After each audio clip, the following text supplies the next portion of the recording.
네, 월스트리트 모닝 브리핑 함께하고 있습니다. 현재 시각 이제 6시 39분 막 지났고요. 이번에는 글로벌 인터뷰. 저희가 어떻게 때를 딱 맞춰서 이분을 모신 것 같습니다. 유한타증권 유동원 본부장 함께합니다. 어서 오세요. 안녕하십니까. 사실 저희가 2주마다 화요일이 약속이 돼 있잖아요. 근데 네. 어떻게 또 때마침 딱 우리 본부장님이 오셨으면 좋겠을 그 날에, 왜냐면 최근에 또 고점 대비해서 좀 시장이 밀리니까 요거 뷰를 좀 듣고 싶다 싶었는데 우리 딱 본부장님이 나와 주셨습니다. 오늘 보니까 자료의 제목도 대장주 업종 고점인가 일시적 조정인가로 잡아주셨는데 어떻게 좀 결론부터 좀 이야기를 해주실 수 있을까요? 네, 있는데 기가 막히게 부르셨어요. 네. 2주 만에 부른 게 아니라 한 달 만에 부르셨는데. 저희가 한 달이 걸렸다고요? 네. 중간중간에 쉬는 날이 있었군요. 어떤 이벤트가 네, 있어서 네, 네. 제가 저희 안 부르시다가 그렇죠. 딱 빠지니까 부르시네요. 오를 때는 안 부르시고. 네.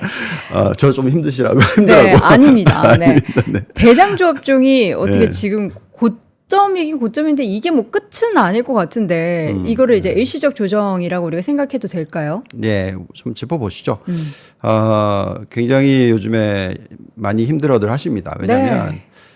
참 안 좋은 시그널들이 뭐냐면은 이게 테슬라의 기억이 좀 나는데 테슬라. 예, 테슬라를 순매수 1위를 계속 뭐 몇 주 연속 했을 때가 테슬라 가격이 좀 고점이었었거든요. 근데 엔비디아를 보시면은 지난 3주 연속 그 우리나라 개인 투자자들 플러스 알파 순매수 1위 종목이었습니다. 전체 뭐 매수의 거의 최소 어떤 주는 30%, 어떤 주는 40% 뭐 이런 식의 상당히 많은 순매수 종목이었던 케이스였는데 네. 그러고 나서 좀 급락이 좀 빠르게 나오고 있어요. 그래서 정말 많은 분들께서 걱정을 하고 계시기 때문에 이 부분을 짚어봐야 되겠죠. 자, 보시면은 이제 미국 증시의 흐름을 보시면 지난주 그리고 또 월요일은 여기에 데이터가 없지만 월요일 집어넣으면 이제 어떤 결과값이 나오냐면 딱 지난주에 뭐 어떤 패턴에 좀 변화가 있었어요. 뭐냐면 나스닥 100이랑 나스닥이 못 올랐죠. 보시면은 0.03%니까 게다가 이제 어제 1% 가까이 빠졌습니다. 그렇죠? 그러니까 마이너스의 수익률을 지난 일주일 좀 넘게 보여주고 있어요. 반면에 다우존스가 올라가고 러셀 2000이 올라가는 모습입니다. 네. 자, 이 모습은 연초 대비해서의 숫자로 보시면은 정반대인 거죠. 연초 대비해서 지금까지의 숫자는 나스닥이 18% 정도 올랐고 네. 다우존스는 겨우 4% 그리고 러셀 2000은 마이너스였단 말이죠. 네. 그러다 보니까 이제 괴리가 너무 많이 벌어져서 이 현상이 나타나는 것을 뭐 이해하기에는 그럼 이렇게 괴리가 많이 벌어져서 이게 이제 중소형주가 오르고 다우가 오르고 나스닥이 빠지는 거냐? 네. 이거나 아니면 이게 이제 끝물 시그널이냐? 이제 걱정들을 하시는 거죠. 나중에 좀 얘기를 해드리겠습니다만 네. 어쨌든 만약에 이 초과 수익률을 달성하는 종목이 완전히 변하게 되면 그게 이제 끝물 시그널일 수가 있어요. 네. 그래서 이제 걱정들을 많이 하고 계시다고 말씀을 드리겠습니다. 네. 근데 이제 저희가 결론을 좀 내려드리면 이게 키 맞추기다라고 생각을 합니다. 키 맞추기, 네, 덜 올라갔던 시장과 더 올라갔던 시장의 균형을 찾는 시간이다. 그렇죠.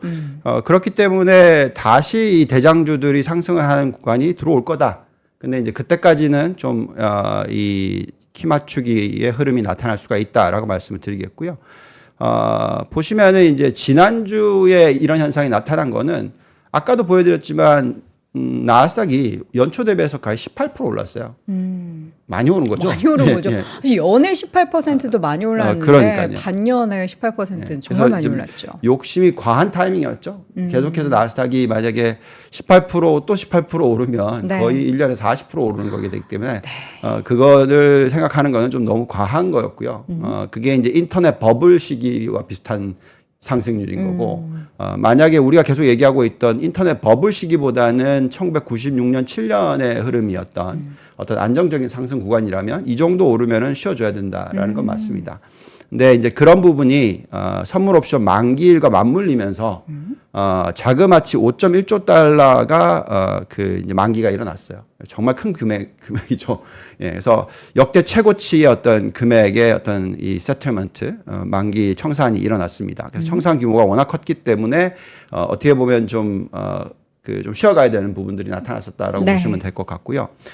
그러면 이제 가장 대표적인 그 종목을 봐야 되는데 그 전에 이제 쉬어갈 수 있을 만한 환경이었다라는 것은 이해를 해야 되겠고, 그렇지만 쉬어가고 나서 12개월을 봤을 때는 또 상승할 거다라고 보는 거에 있어서는 한번 보시죠. 네. 이게 뭐냐면 S&P 500이 2% 이상 조정이 없었던 기간입니다.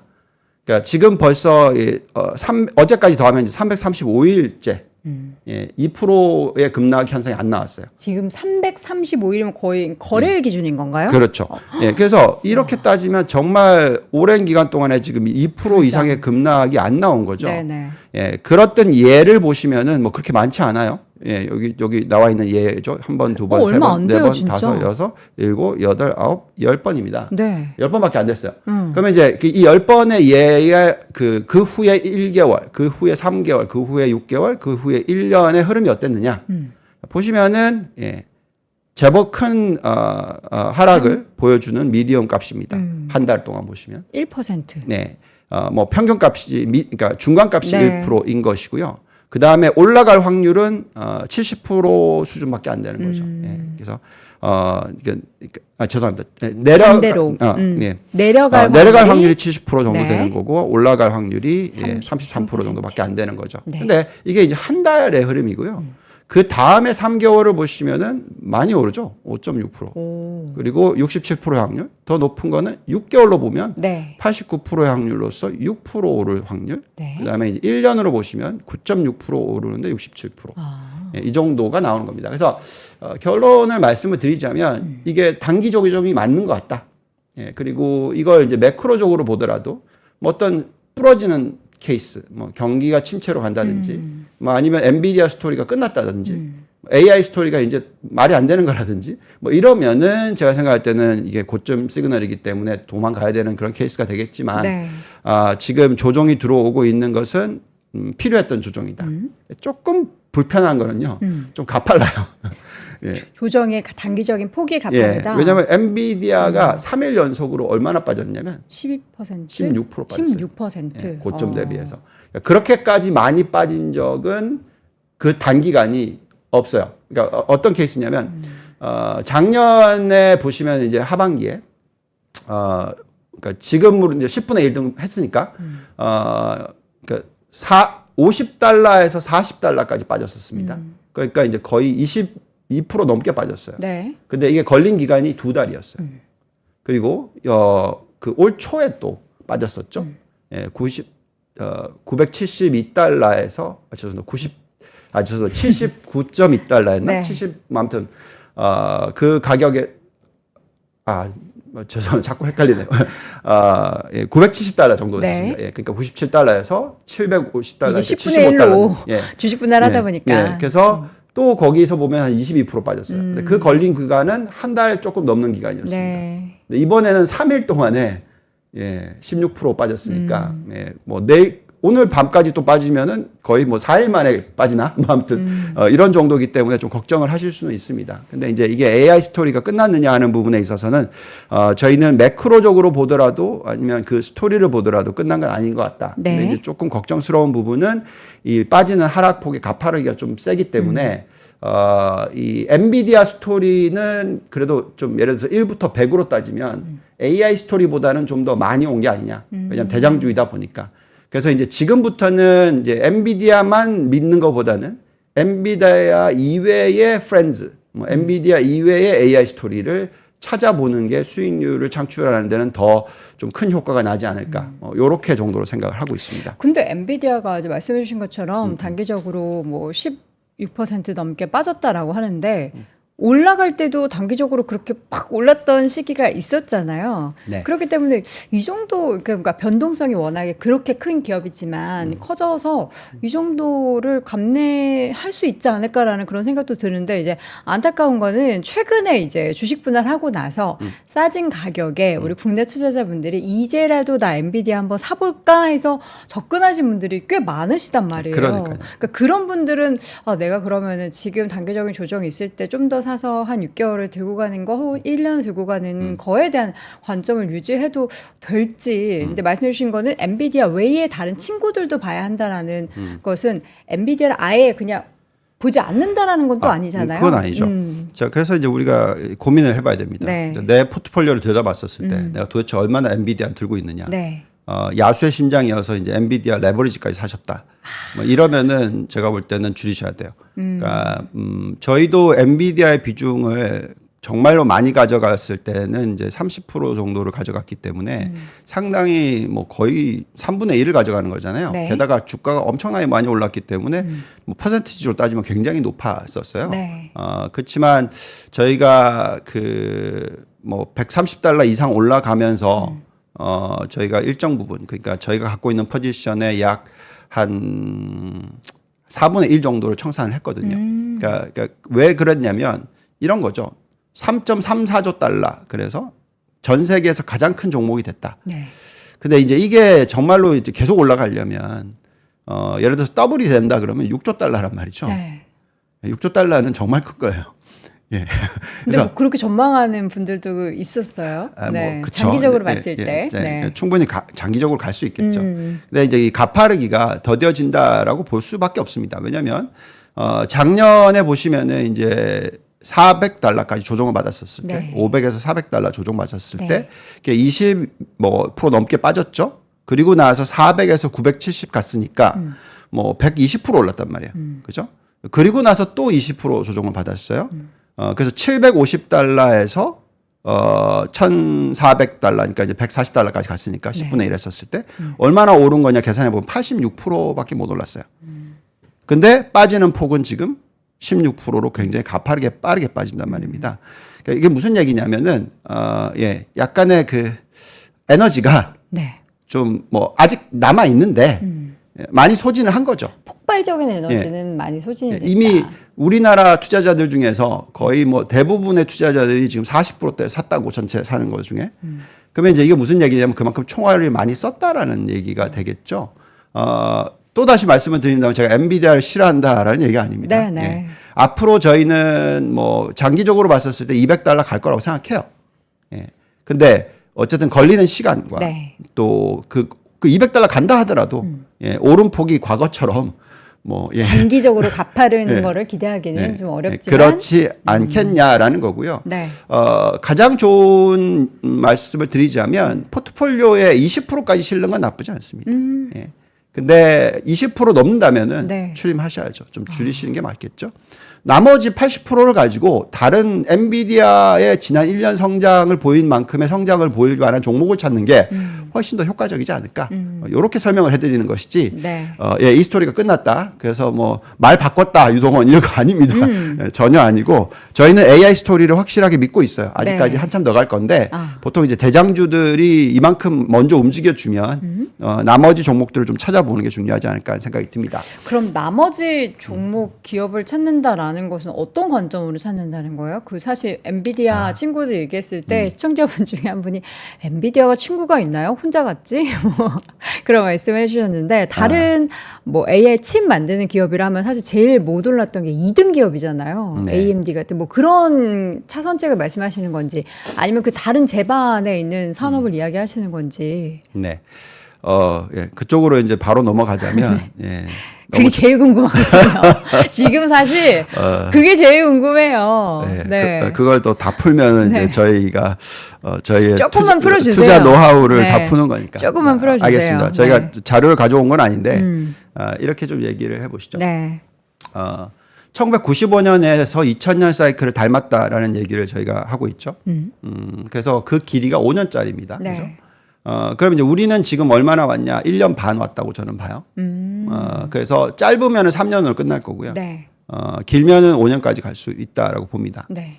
그리고 90원에서 2000년까지만 보면은 5년이지만 실질적으로 인터넷이 깔리고 인터넷이 그 닷컴 버블 붕괴가 일어나고 그리고 나서 또 이 애플리케이션이 나오고 애플리케이션이 팔리고 하는 기간으로 계산하지만 네. 한 15년에서 20년짜리예요. 굉장히 깁니다. 뭐 중간에 한번 터지고 또 터지고 그리고 또 올라가고 뭐 이런 것들이 있었지만 네. 그러면 이제 제가 왜 이 5년이라고 얘기하냐면 그게 이제 하드웨어 깔리는 기간입니다. 그래서 인터넷 하드웨어가 95년부터 2000년까지 거의 절반이 깔렸어요. 그래서 저희는 우리가 티핑 포인트라고 하는데 네. 언제 엔비디아나 하드웨어 쪽을 조심해야 된다고 생각하냐면 그 정도의 penetration ratio 그러니까 침투율이 AI 침투율이 네. 그러니까 예를 들어서 10명이 있으면 5명이 쓰고 있으면 돼요. 근데 아직까지 그게 아니거든요. 그렇죠. 예. 그래서 우리가 이제 인터넷 페네트레이션 레이쇼를 봤었을 때 2000년 닷컴 버블 터지기 전에 딱 50% 도달했었어요. 예. 그리고 빵 터졌습니다. 네. 그러니까 그리고 그 짧은 기간 5년 동안에 자그마치 40%를 깔았어요. 지금 딱 엔비디아와 AI 스토리가 하드웨어를 까는 속도가 그렇습니다. 그러니까 올해 연말까지 들어가면은 이제 서버 중에서 한 16% 정도가 AI 서버로 갈 거고, 이 정도 속도면은 3년, 뭐 길어야 5년이고요. 3년 안에 50% 간다고 봅니다. 예, 그래서 그걸 보면서 이제 판단을 해야 되겠고요. 네. 근데 그 구간 안에는 여전히 하드웨어 종목들이 계속 잘 갈 거라고 생각을 해요.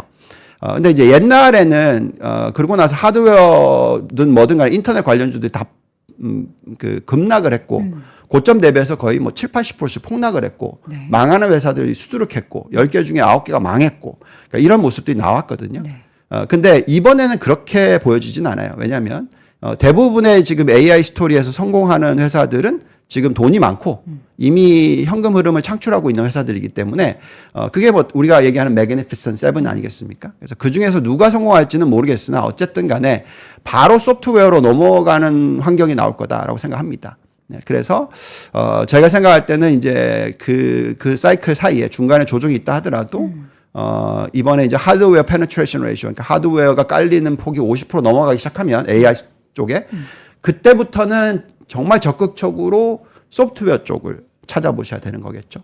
사실 저희가 그 노력을 지금 최근 한 달 동안에 많이 하고 있고요. 그래서 우리가 좀 이제 엔비디아 스토리를 좀 트림을 하면 그 트림 한 걸 가지고 뭘 사야 되는가 지금 고민을 많이 하고 있어요.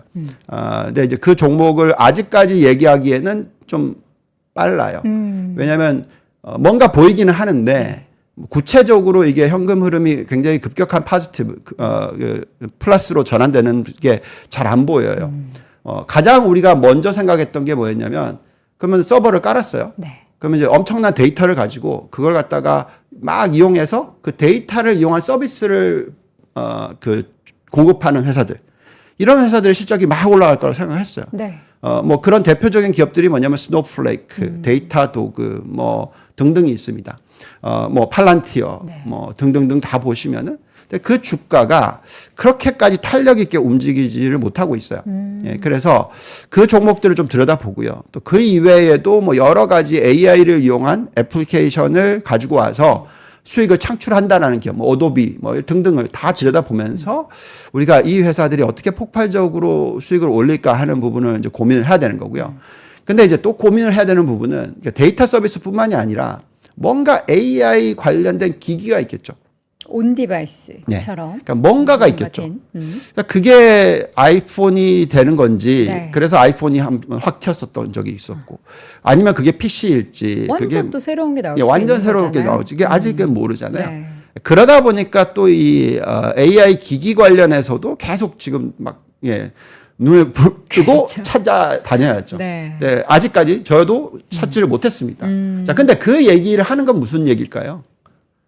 이 AI 스토리가 끝난 게 아니죠. 계속 이어진다. 그렇죠. 그 안에서 새로운 뭔가 패러다임이 형성이 되고 더 펼쳐진다라는 건데 얼마 전에 그 엔비디아 저도 이제 궁금해서 여러 가지 막 그 강세론자들의 이야기를 저는 막 이렇게 찾아봤어요. 근데 그분 중에 이제 한 분이 얘기를 하는 게 제가 성함을 명확하게는 이제 월가 계신 분일 텐데 엔비디아가 그동안 하드웨어 쪽에 있어서의 퍼포먼스가 굉장히 강했다면 향후 몇 년 사이에는 이제 소프트웨어 쪽에서도 일을 낼 것이다. 그래서 그렇죠. 엔비디아가 6조 달러의 시총을 간다. 이런 이야기도 하는데, 그러니까 물론 이제 그 논리 안에 그 소프트웨어가 뭔지 뭐 이런 세부적인 내용을 제가 확인하지는 못했는데, 엔비디아가 잘하고는 있어요. 네. 그러니까 거기에 대한 투자를 굉장히 많이 합니다.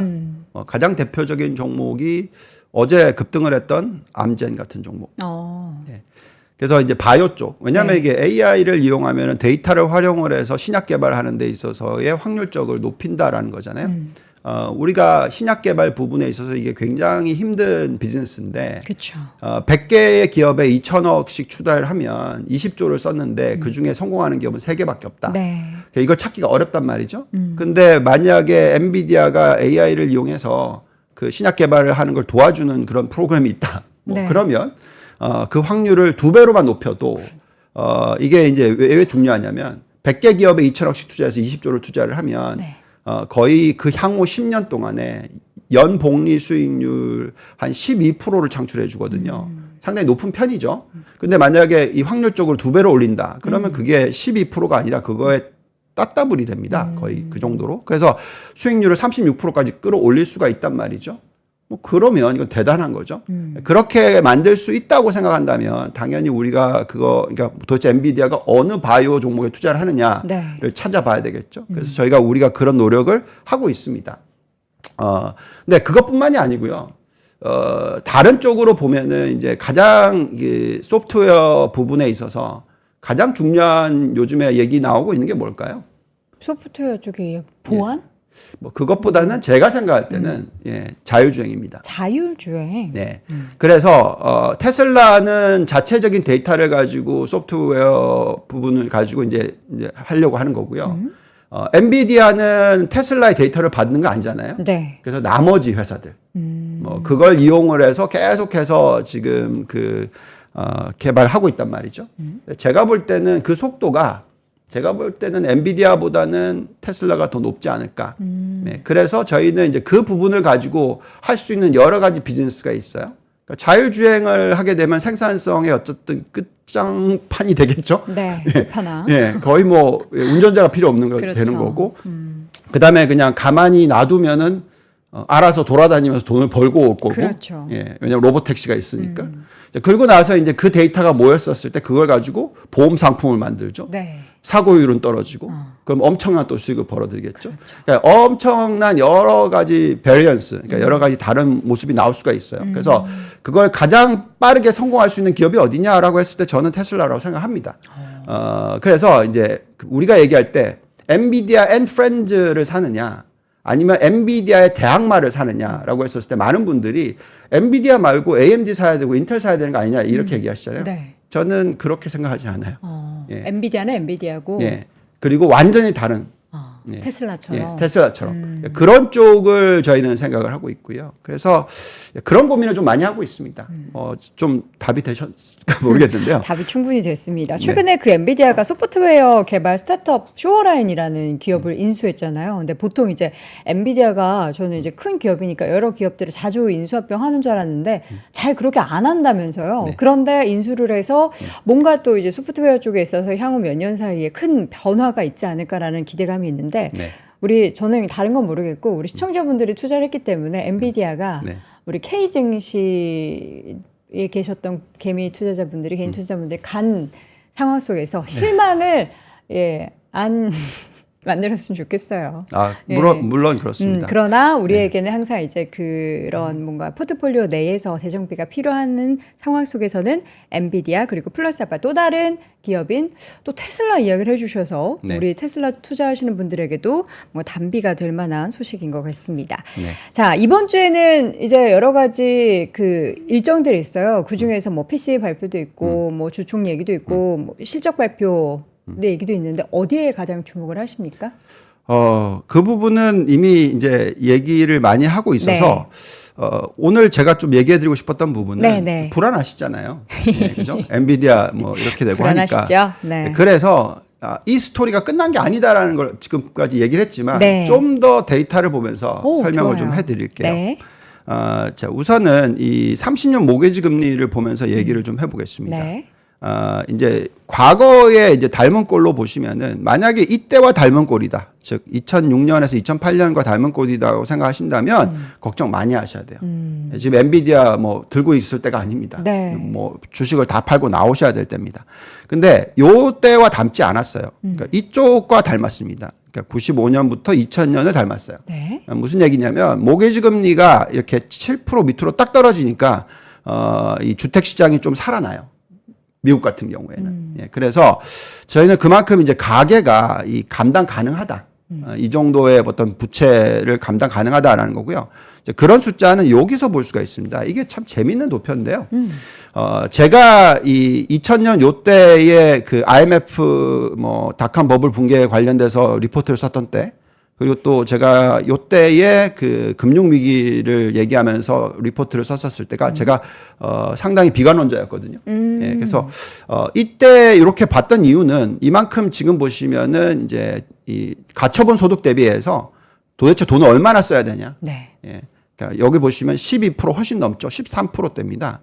정말 큰 거거든요. 제가 100을 벌어들이면 그냥 이제 부채 상환하는데 벌어들인 돈의 13%를 써야 되는 거예요. 그러니까 이 정도로 많이 올라가게 되면은 좀 큰 위기가 터질 수밖에 없다라는 네. 건데 지금 현재 보시면은 9% 넘고 10% 미만이에요. 예, 그래서 요 정도 수준이면은 과거에 이 수준 때 상당히 놀라운 상승률을 보였던 시대다. 예, 그래서 저희는 가계 부분에 있어서 큰 문제가 없다라는 부분을 좀 말씀을 드리겠고요. 네. 또 보시면은 이게 이제 부채 증가 속도 감안시에 어떤 미국 위기가 당분간 없을 거다라고 얘기하는 부분인데 2007년 8년에 보시면은 요게 이제 민간 부채예요. 민간 부채의 상승률이 정말 높았어요. 보시면은 20%대입니다. 이거 굉장히 높은 숫자거든요. 네. 이렇게 되니까 이제 폭락이 나온 케이스가 되는 겁니다. 근데 지금 보시면은 정말 많이 올랐다고 했었을 때 15%대고요. 지금은 정말 많이 떨어져 있죠. 그러니까 민간 부채의 상승률 자체가 높지가 않아요. 네. 예. 이번에 상승을 일으켰던 거는 정부 부채였단 말이죠. 그래서 정부가 망하지 않는 한 제가 볼 때는 미국의 위기는 별로 없다라는 거죠. 그래서 지금 민간 기업들이 네. 이 AI 사이클을 가지고 정말 잘하고 있다는 겁니다. 막 무분별하게 투자를 해서 엄청난 어떤 부실 채권을 만들어내는 게 아니라 참 스마트하게 투자가 일어나고 있기 때문에 아직까지의 어떤 위기에 대해서 걱정하실 필요가 없다. 그래서 지금 엔비디아 걱정하실 필요는 없을 것 같다. 이런 얘기인 거고요. 네. 그 다음에 이제 이런 데이터를 보면서 좀 말씀을 드리고 싶은데, 저희가 생각할 때 많은 분들이 이게 닷컴 버블이랑 자꾸 비교를 많이 하세요. 그렇죠. 예. 근데 저희는 이 S&P 500의 이 프라이스 투 프리 캐시 플로우라고 해서 현금 흐름 대비해서의 비율을 보면, 과거 평균치의 살짝 위에요. 이 까만 짙은 색이 여기 평균치고요. 네. 여기가 플러스 원 스탠다드 디비에이션입니다. 과거에 빵 터졌을 때가 여기죠. 예, 거의 33배를 더 위로 올라갔어요. 그러니까 투 스탠다드 디비에이션 플러스 알파가 돼야지 터집니다. 근데 지금은 여기란 말이죠. 그러니까 만약에 정말 빵 터진다면 트럼프 당선되고 엄청난 부양책 나오고 폭등하고 터진다라는 거죠. 좋을 거 뭔가 축제처럼 팍 즐기고 나서 터지게 된다면 터질 것이다. 그래서 지금 오는 조정이 참 좋은 조정이라는 거죠. 그러니까 막 뭐 완전히 미친 장이 나온 게 아니고 네네. 그냥 잘 올라가는 장에서 쉬어주고 잠깐 쉬어가는 네. 거다. 그리고 또 다시 올라가고 쉬어주고 이런 모습으로 가는 게 훨씬 우리 같이 투자하는 사람들한테 또 우리 개인 투자자들한테도 마음 편한 거죠. 네. 지금 막 패닉 가실 필요가 없다. 이제 이런 얘기를 해드리는 거고요. 또 이런 숫자도 있습니다. 뭐 근데 이게 조금 제가 불안한 건 있는데요. 네. 왜냐하면 어제 장을 보면 이런 대형 기술주들이 못 오르고 네. 예. 다른 종목. 다른 이제 중소형주들이 많이 튀었어요. 네. 네, 그런 모습이 나오면은 저는 약간 그게 좀 끝물이거든요. 그러니까 이게 무슨 얘기를 하는 거냐면 시가총액 대비로 그냥 주가 차트를 본 거하고 그다음에 500개 종목을 똑같은 비중을 줘서 네. 계산한 거하고 얘 차이를 보는 거예요. 그래서 이게 이렇게 괴리가 많이 벌어졌다라는 것은 그러니까 이렇게까지 많이 올라갔다라는 것은 이제 무슨 얘기냐면 모든 종목들이 다 올라가는 케이스인 거고요. 요런 밑에 있을 때는 그 일부의 종목들이 시장을 끌어올린다라는 겁니다. 네. 그래서 지금은 여전히 요때 피크 칠 때하고 비교했었을 때 여전히 낮은 숫자예요. 그러니까 뭐 거의 디스카운트로 보면 한 40%거든요. 그러니까 무슨 얘기냐면 지금부터 증시가 폭등을 하면서 모든 종목이 다 올라가요. 그래서 닷컴 버블이 일어났던 99년, 2000년 3월까지의 그런 모습이 나왔다. 그러면 저희는 이제 빨리 어떻게 하면 빼야 되나는 걸 준비해야 될 텐데 지금 그런 모습이 아니잖아요. 그래서 이런 조정이 들어오면 네. 이거는 이제 투자의 기회로 삼으시는 게 맞죠. 근데 사실 이제 그 이야기가 계속 나왔어요. 다른 중소형주 뭐 러셀2000 지수가 못 올랐다. 그래서 이쪽으로 이제 뭐 매기가 쏠릴 것이다. 이제 이쪽을 투자해야 된다라고 하지만 막상 작년부터 그런 얘기 나왔는데 지금 6개월 동안 어땠나요? 말씀 데이터 정리해 주신 것처럼 못 올랐어요. 그쪽으로 돈이 안 간다라는 거예요. 근데 이제 다들 그동안의 이제 패턴을 보고서 이쪽으로 이제 돈이 갈 때 됐다 하는데 안 가는 데는 그만한 이유가 있는 거잖아요. 그렇죠. 실제로 돈을 잘 벌지 못하고 숫자가 안 찍히는데 어떻게 그쪽으로 투자를 하겠습니까? 이제 간단하게 설명을 드리자면 러셀 2000을 보시면은 이제 우리가 데이터를 보고 있으면은 헷갈리는 부분을 자꾸 갖고 나오는 게 뭐냐면 네. 뭐 이런 얘기 많이 나오죠. 그러니까 장이 빠질 거다라고 얘기하면서 갖고 나왔던 게 부도 기업의 수가 역대 최고치다. 이런 데이터. 네. 그다음에 이제 러셀 2000을 보면은 41%의 기업들이 러셀 2000 안에서 네. 41%의 기업 수가 적자다. 네. 이 두 개만 딱 듣고 있으면은 큰일 났다. 장 끝났다. 이렇게 생각하시게 되잖아요. 근데 저는 이 데이터를 듣게 되면은 러셀 2000은 투자를 하면 안 되겠네. 정도이지. 굳이 그때 그래도 러셀 2000 안에서 살만한 종목 좀 찾아봐야지 이렇게 받아들입니다. 네. 왜냐하면 그러니까 종목 수로 계산하면은요. 그거는 어떻게 보냐면 아까 보여드렸더니 이꼴 웨이수로 보는 거예요. 한 종목이 10조 달러짜리고 한 종목이 1조 달러짜리인데 두 개를 똑같이 보는 겁니다. 웨이팅을. 네. 예, 그래서 뭐 그중에 한 종목이 적자고 한 종목은 흑자인데 실질적으로 사이즈로 계산하면 두 개를 더했을 때 엄청난 흑자잖아요. 그러니까 이게 이 통계 왜곡인 거죠. 예, 그래서 저희는 지금 미국 시장이 딱 그렇다고 생각합니다. 전체 금액을 다 더했을 때는 정말로 튼튼해요. 근데 이제 숫자로 보면은 이제 종목 수로 보면은 안 튼튼한 종목이 더 많아요. 예, 그래서 우리가 선택과 집중을 하자는 얘기죠. 그래서 러셀 2000을 살려면 어떤 때 사야 되냐면 정말 경기가 화랑이어서 그러니까 모든 흥청망청 소비가 일어나고 네. 예, 그럴 케이스일 때는 당연히 중소기업도 다 좋겠죠. 지금은 아니다라는 거죠. 예, 그래서 지금 보시면은 자금 흐름의 상태도 그렇습니다. 보시면 지난주에 187억 달러가 이 에코티 주식시장에 자금이 흘러 들어왔는데요. 네.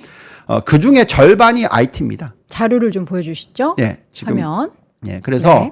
그 중에 거의 90억 달러가 IT입니다. 왼쪽이 IT고 오른쪽이 전체 금액이에요. 네. 그래서 이걸 보고 있으면 여전히 이제 돈은 있고, 근데 그 돈이 집중 투자를 하고 있고, 집중 투자를 어디에 하냐면 실적이 좋은 기업에 투자를 하고 있고, 그렇죠. 딱 이겁니다. 그래서 이런 모습을 보고 우리가 이거 거품이라고 할 수 있나요? 없다라는 거죠. 그래서 저희가 이제 볼 때는 러셀 2000을 그럼 언제 사야 되느냐? 그 타이밍이 모든 게 다 좋아질 때가 언제냐? 한참 남았을 것 같아요. 왜냐하면 지금 약간 경기가 조금 이렇게 슬로해지는 구간이죠. 금리를 많이 내려줘야죠. 금리가 이미 내려가거나 그럼 내년 뭐 중후반 정도겠네요. 그렇죠. 그 정도로 생각을 하고 있는 거죠. 자, 정답을 드리자면 네.